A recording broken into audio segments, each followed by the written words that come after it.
Gobyerno naglunsor sang e-travel platform sa para sa mga biyahero kag returning residents sa Pilipinas. Kag otoridad na obserbahan ang concerted efforts ng grupo sa likod sa missing sa Bungeros. Una sa balita, una sa aksyon.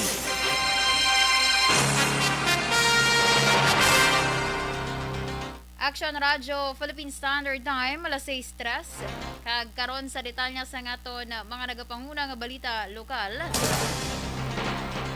Luyag ni Medalya o ni Candido Medalya Jr. nagreklamo sang grave misconduct batok kay Barangay Tangob Kapitan Noli Villarosa nga ipawalo sa publiko nga kon may malain nga matabo sa iya, isa lamang ang may kahimuan. Suno kay Medalya, inimatapos ang desisyon sang Office of the Ombudsman Visayas nga kakason bilang barangay kapitan sang Tangob si Villarosa matapos ginpamatmatan niya guilty sa kaso ng ginpasaka batok sa iya sa diin nag-ugat ang pagpangbak o kunang nag-ugat sa pagpabakbak sang pader sakop sang propiedad ni Medalya. Sa pagsaysay ni Medalya, Agosto 16, 2019, sa nakabaton siya sa notice of demolition. Kag nakabutang nga ang iya propiedad bisan titulado isa ka reclaimed public land kag obstruction sa dalan. Rason nga dapat bakbakon bilang kabahin sang clearing operation nga programa sang gobyerno.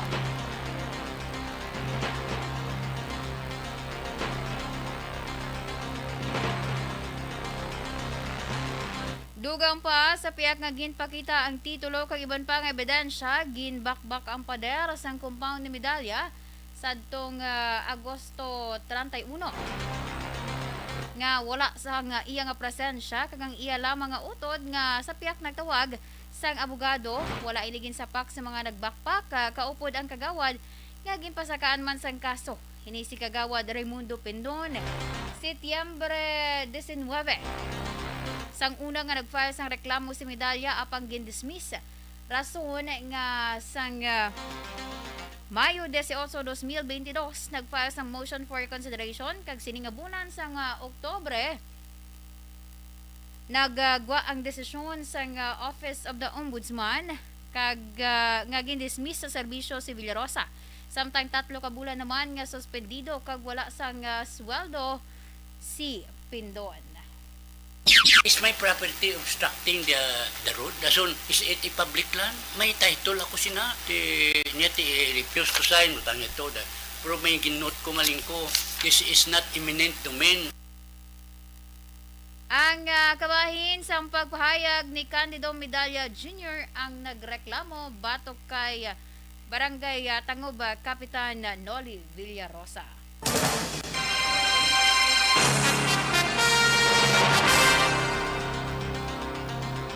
Sa iba nyo balita lokal, all set na ang preparasyon sa lokal nga panguluan sa syudad sa Bacolod angod sa natalana nga lights on ceremony sa public plaza sa syudad sa palabuton nga Domingo, Disyembre 4, alas 6 ng gabi.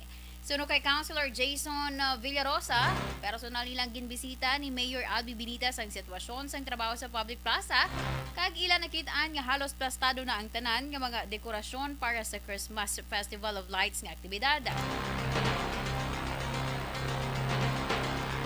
Dugang pa ni Villarosa, antes pa man ang natalana nga lights on ceremony. Mayara naman sa patigayunon nga parade of lights ang West Negros University sa Dalan Lacson, umpisa sa Ramos, padulong sa public plaza. Kag sunod pa sa konsihal, ginapaabot sa alkalde nga paagi sa mga aktibidad. Liwat naman nga magapanumbalik ang masadya. Ukon malipay nga sitwasyon sa Bacolod Public Plaza, ilabi na sa nagahilapit nga pagsaulog sa nga Paskwa. Pinkatuan natin ang Bacolod City Plaza upod near Albi Benitez, and of course iba natin nga mga councilors ng upod man. Kompleto naman dito sa mga designs, we can see very hands-on si near Albi Benitez sa pag-prepare no, sa Bacolod City Plaza natin nga event sa palabutong nga Domingo.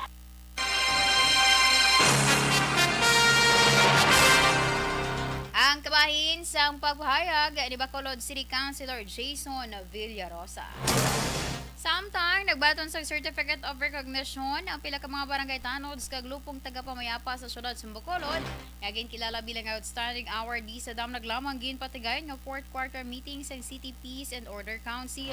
Sunod kay Vice Mayor Alcide Familiaran, ini nga mga barangay tanod kag lupong tagapamayapa amo ang nagpresentar sa syudad para sa regional level nga kompetisyon. Apang ini sila ang wala nangin madinalagon. Dugang pa ni Familiaran, sinila mga tuig liwat nga nakabalik ini nga aktibidad bangod sang epekto nga gindulot sa COVID-19. Ginkilala bilang Champion Outstanding Barangay Tanod Group category ang Takuling, samtang first kag second runner-up naman ang Singkang Airport kag Villamonte. Ginhatagan naman sa Outstanding Lupong Tagapamayapa Incentive Award ang Filisa bilang kampiyon nga ginsunda naman sa Barangay Villamonte, Granada. Ang among aktibidad mismo gintambungan sang BCPO Director, DILG Head kag pila ka mga lokal nga mga opisyales sa sang syudad. This is an annual program of DILG, not COVID, for more than 2 years. So this year lang sila nag-continue. Outstanding tanod and lupong tagapamayap.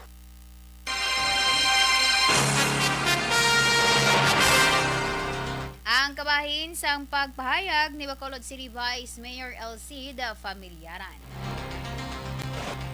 Una sa balita, una sa aksyon. Action Radio Philippine Standard Time, alas 6:09. Barangay 684.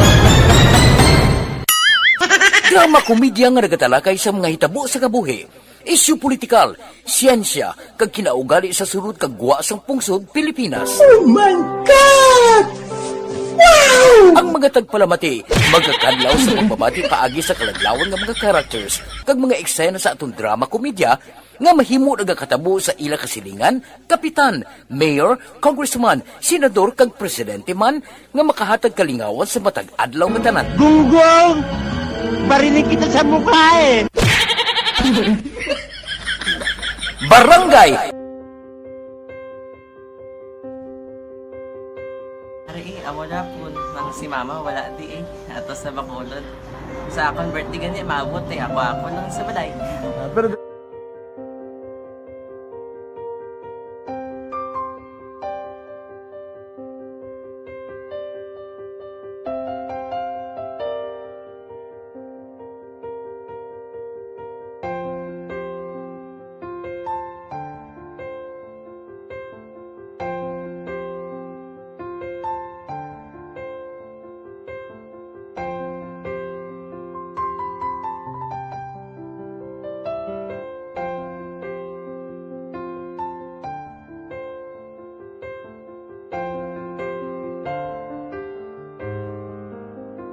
kamusta man? Amo na would like eh mayara gid na butang sa module nga search mo tapos bala mayara nga ilang taon mo sa YouTube. Di way ka man gamiton. Ti laktawan lang nanay. Tapos ano naman, ublaw ng dason. Brown na dason singa nga pasensya ma'am. Paano ka nakapadala sulat? Nagulam na ko sa akon nga friend kasi Regine bala. Sa kay ay. Nang walang ka cellphone. Wala mo sa ina. Pero sino to Facebook? Imo to Facebook. Bali, paano ka nakabalo nga may... Hindi kasi sugad ni Lola sa akin. Siya nagtulong sa akin nga kamo bala nang nabatian niya sa Action Radio sang aga gito.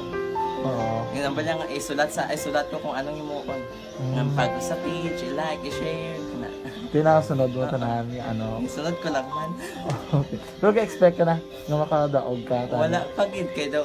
Gusto mo ako daw, ano naman daw. Gusto ko basta hindi ko ba siya ma-expect nga madaog. Wala nga ma-invita siya sa ARB 4 piece lang. Amo na gani pagkabati ko kay Prince Alanga, ari ay pamati ka mo. May gin-offer ang Action Radio sa mga purpose nga kumpos nga eskwela. Primary kag secondary ka na. For bugtaw.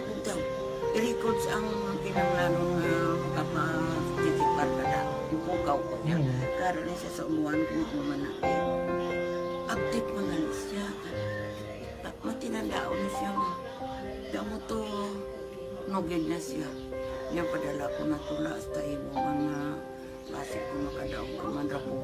Tatugan ko balala. Di sa linggo sa iya. Ako bala. ko na no ang akong ginatulog sa iyo mo. Ikayuan mo na. Pagdason, ang Aksyon Radio, amo na siya ang toy-toy sa akon. Nga nakabati ako kay tungod.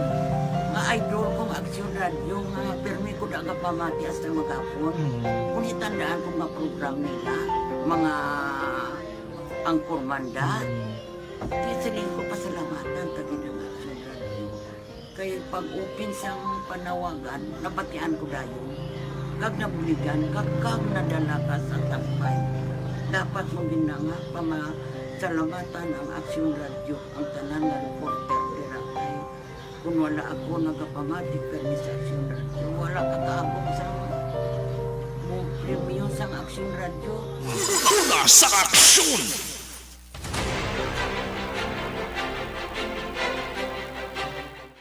This is my life.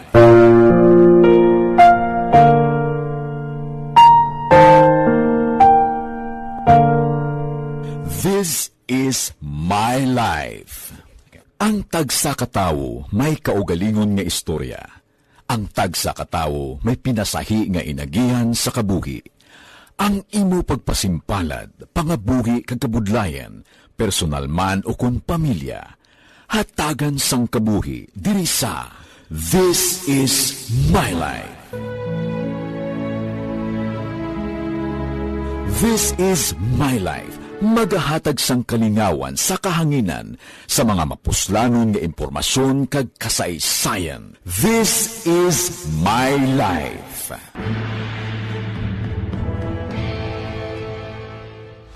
Pag champion ang ginamit mo, may pagkakataon kang maging milyonaryo. Champion na, milyonaryo pa! Ilagay sa isang papel ang iyong name, age, address, phone number at pirmahan. Ilagay sa isang white legal-sized envelope at lakipan ng alinman sa mga required proof of purchase. Kasama dito ang tamang bilang ng empty sachets, wrappers at mga pouch ng Champion Superpower Detergent at Champion Antibacterial Fabricon. Sa labas ng yan, Action Radio Philippine Standard Time, las 6:14. Kagkaroon sa detalye sa aton mga nagapanguna nga balita nasyonal. Ginanunsyo sa Office of the Press Secretary o kon OPS ang paglunsar sa online registration system para sa mga biyahe sa Pilipinas kag returning residents nga tuyo magplastar ang proseso sa pagsulod kag data collection. Ginpahayag sang OPS nga ang health declaration checklist sa Department of Health Bureau of Quarantine mahimo nga ma-access paagi sa e-travel platform umpisa subong adlaw. Ang e-travel platform amo ang nag-akomodar sa electronic version sang paper arrival card nga kinahanglan ipasa sang traveler sa pag-abot sa Pilipinas para sa immigration clearance. Umpisa naman Desyembre 5, hindi na mag-usar ang Bureau of Immigration sang paper arrival card. Buot silingon, ang ginausar sadto nga www.onehealthpass.com.ph ang i-redirect na sa e-travel domain umpisa Desyembre 5. Kag ang ginausar nga One Health Pass hindi na mangin accessible sa publiko.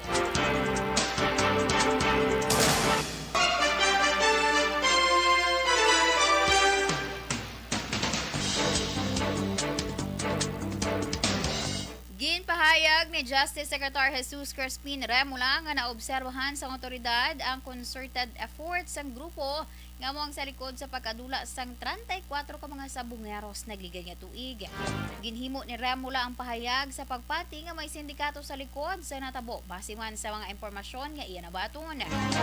Sa iya naman bahin, ginpahayag sang Philippine National Police nga wala pa sang lead angot sa lokasyon karon sa mga sabungeros.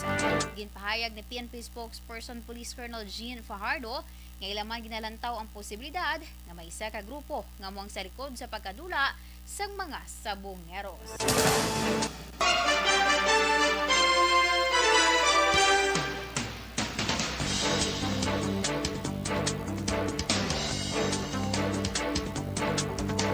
Ginapaabot nga matapos antes ang Christmas break sang ang committee report sang Senate Blue Ribbon.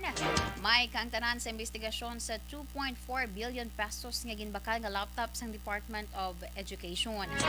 Suno kay Senador Francis Tolentino, may pagpangduha-duha pa ini sa pag-release antes ang Christmas apang tungod nga ang issue sang ginimbestigahan datuon sa 2022 magapagwa sang rekomendasyon subong man nga tuig. Sa karon yara na sa 95% ang komitiba sa pagtapos sang report. Sang ginpamangkot kung magarekomendar ang komitiba sang dugang nga investigasyon o kung ano ang ipasaka nga kaso sa Office of the Ombudsman, ginpahayag ni Tolentino nga madamo apang wala ginpalayag ang dugang nga detalye sa posibilidad nga rekomendasyon sang Senate panel.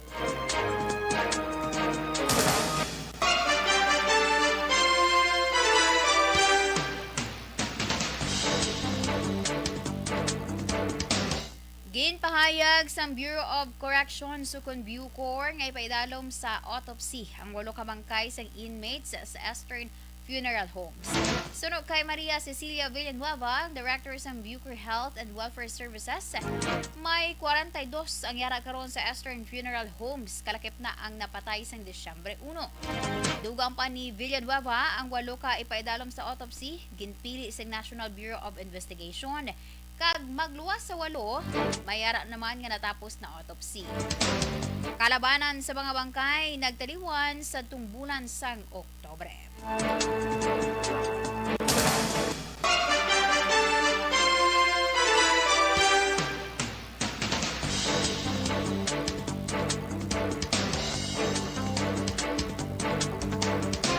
Nagpabutyag naman sang suporta ang Department of Labor and Employment o Condole sa mga media partners sa Media Workers Welfare Act.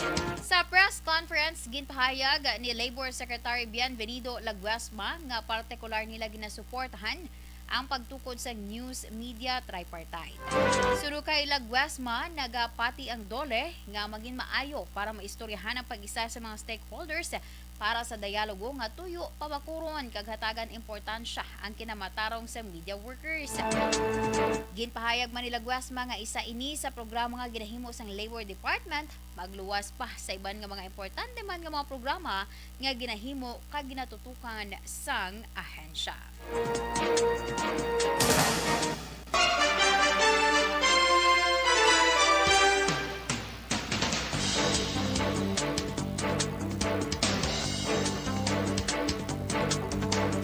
Plano sang kampo ni Anay Senator Leila de Lima nga mag-file sang petition for bail nga kuno kompleto ni Anay Bureau of Corrections sa Bucor Officer in Charge Rafael Ragos ang iyang testimonya. Iniaging ang ginanunsyo ni Attorney Bonita Cardon, ang legal counsel ni De Lima sa isa ka interview. Ang hearing sa isa ka kaso ni De Lima nag-resume sumong Biyernes sa diin, yarang attendance ni Ragos. Suno pa kay Cardon, bago lamang natapos sang prosekusyon ang mga pamangkot kag nagapangita pa sang video ni Ragos kung nagapakita nga nagakompleto sang iya nga supplemental affidavit.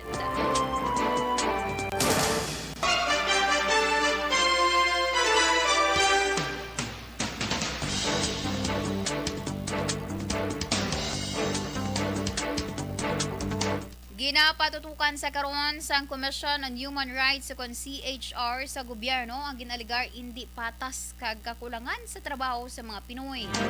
Suno sa CHR, may posibilidad nga magresulta ini sa modern day slavery kung hindi masolusyonan.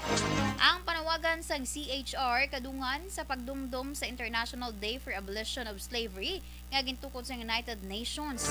Agod nga pakigbatuan ang nagkalain-lain nga sa isang pagpangulipon kaangay sang human trafficking, sexual exploitation, child labor, forced marriage kag iban pa.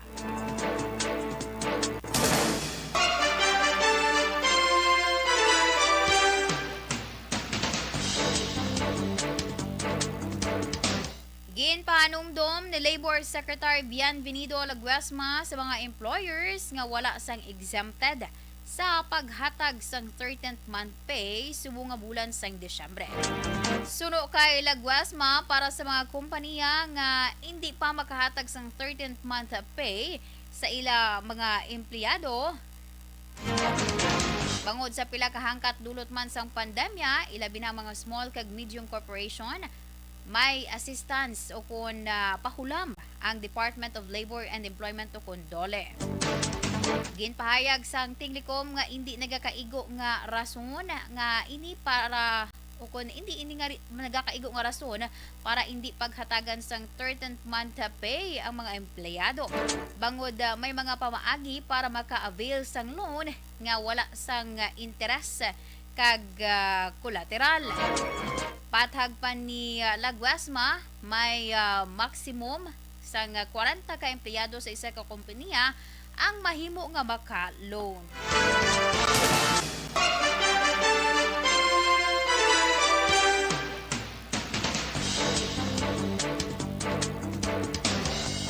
Nanawagan si Presidente Ferdinand Marcos Jr. sa mga bago appoint ng ambassadors sa extraordinary kag plenipotentiary nga magpangita sa mga oportunidad para sa pagnegosyo kag partnership sa pungsod. Sa courtesy call sa Malacañang, ginpangabay sang presidente ang mga bagong ambassador nga padayon o kung padayon makigkomunikar kag suportahan ang interes ng Pilipinas para mas pa nga mapabaskog ang partnership sa iban pa nga pungsod. Suno sa presidente, importante para sa Pilipinas nga masilyuhan ang partnership sa iban nga mga nasyon para makabangon batok sa COVID-19 pandemic. Kalakip sa mga nag-courtesy call sa mga ambassadors halin sa Argentine Republic, Belgium, Brazil, Czech Republic, Indonesia, Israel, Italian Republic, Japan, Jordan, United Mexican States, Qatar, Singapore kag United Arab Emirates.